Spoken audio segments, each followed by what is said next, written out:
Félelem, ijesztgetés, botrány. Teljes a káosz itt a Pornoapáti erdő szélén. Élőbe kapcsoljuk a helyszínt. Viszont a lakók találtak egy új ijesztő fajt, amit rögtön el is neveztek. Ugye a fajnak a neve a Pornoapáti fanyűvő.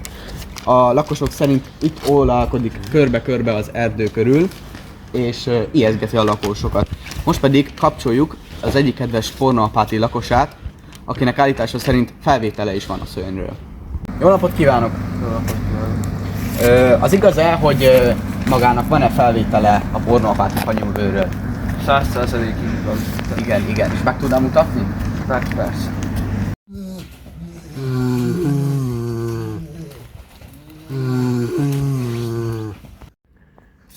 A kollégáink legenerálták a stúdióba, hogy hogyan is nézhet ki a szörny valójában, mutatjuk is a felvételeket.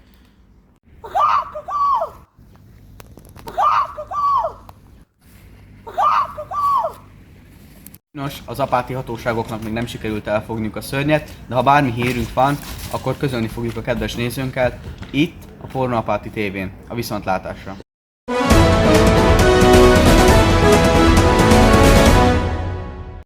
Félelem, ijesztgetés, teljes a káosz itt a Pornoapáti erdő szélén. A lakósok szerint... Hogyan?